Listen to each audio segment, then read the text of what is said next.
shalay waxaynu ka soo hadalnay Odoo introduction. Waa maxay Odoo? Waxaynu soo falanqaynay waxa uu yahay iyo qaabka iyo qaabka micnaha loola tacaamulo.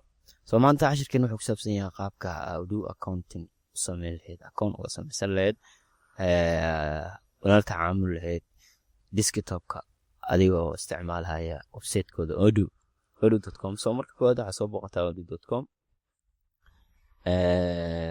waxaa jiray mid hore oo ii samaysnaa adiga meeshaas wuxuu ku leeyahay sign in. waxaa ka samaysataa account ka samayso, emailkaada iyo passwordkaada keli meeshaas. marka account ka samaysatid mar walba waxa uu kaa rabaa login uu kaa rabaa. markaad soo booqatid waxa uu ku keeni doonaa meeshaan, uu ku keeni doonaa oo apps iyo waxaas ay ku qoran tahay. lama rabo waxaa tagtaa meeshaan my account waa dhigi kartaa iyo my database. hadda waxaa ii samaysan labadan database ay samaysan.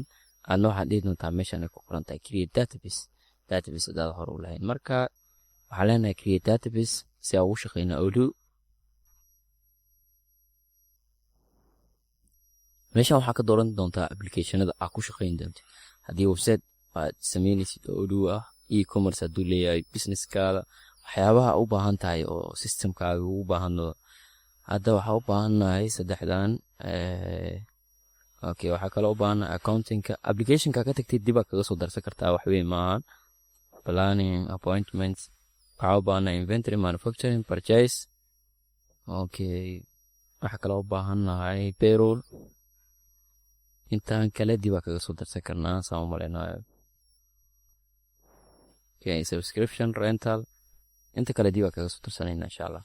marka lacag waaye, waxaan ku heli doonaa free ah. soo marka meesha waxaa gelin doontaa magacaada, waxaa gelin doontaa hadda uu soo qabtay database-kii hore uu soo qabtay ma la rabo. waxaa gashataa magacaada. meeshaan muhiim ah, meeshaan waa muhiim. meeshaan haddii ardaynimo waxaas codsanaysid wuxuuna siin doonaa 1 sano oo free ah, ama 1 sano ilaa 2 sano wax ku dhow, 1 sano iyo bar oo free ah. saa ku helna marka versionkaas waxaa kaga faa'iideysanayna inaan dhaho edu ama educational purpose. so educational purpose haduu yahay lacag kuma charge gareyn doono. haddaa laakiin ka tagtid meeshaan after 1 month waa lagu charge gareyn doonaa, ama 15 beri kabacdi uu kaa dhici doonaa. so marka waxaa meesha ku qortaa edu dash marka magaca aa u baahan tahay. let's say aniga hadda waxaa u baahanahay assignment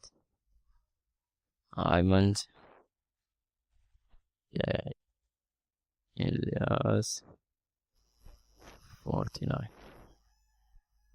so meeshaana waxaa gelin doonaa assignment dash. so magaca iska hubi meeshaas inaad dash gelisid. waxaa gelin doontaa meeshaan gmailkaada, numberkaada, meesha aad joogtid. meeshaan waxaa ka dhigtaa ilaa 20 qof ama ilaa 5 waa u dhaaf kartaa. meeshaan waa muhiim. meesha haddaad ka tagtid waa lagu charge gareyn doonaa. haddaad company tahay wuu kaa dhici doonaa.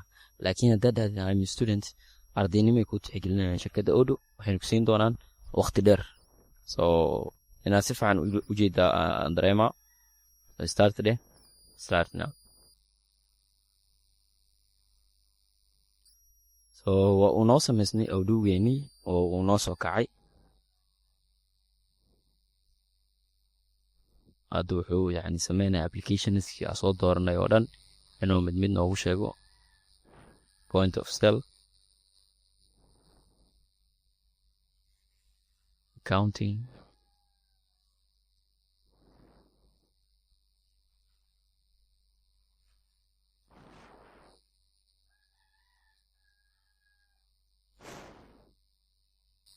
so meeshaan fiiri waxa uu noo soo diray activation. account-keena hadda ma isticmaali karno, waxaana loo soo diray activation email. activationkaas emailkaas 3 hours uu dhici doonaa. haddii 3 hourskaas kabacdi aadan activate gareyn database-kan ma isticmaali doontid. database-kan hadda lagu sameeyey oo intaan application ay ku jiraan ma isticmaali doonto. marka waa inaad tagtaa gmailkaada. waa inaad verify kasoo dhaxdid. account-ka waa kana primary.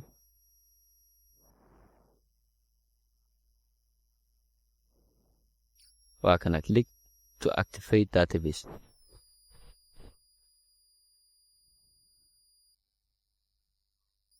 so int waxaan wuxuu ku leeyahay invite u samee 3 qof escape iska dheh go to adu so hadda akoonkeeni waa verified waa waxa rabnaa ku samayn karnaa accounts inventory alaabo cusub ku gashan karnaa businesskeena waxaan abuuri karnaa business anaga noo gaar ah marka intaan soo gaartay fahamtay qaabka account looga sameeyo Odoo waa ku maasantaa daawashadaada marka casharka xiga ayaan ku sharxi doonaa insha Allah sida shirkad loo sameeyo xisaabaadkeeda loo fariisiyo loona sameeyo badeecooyin iyo alaab loo soo geliyo waa ku maasantaa daawashada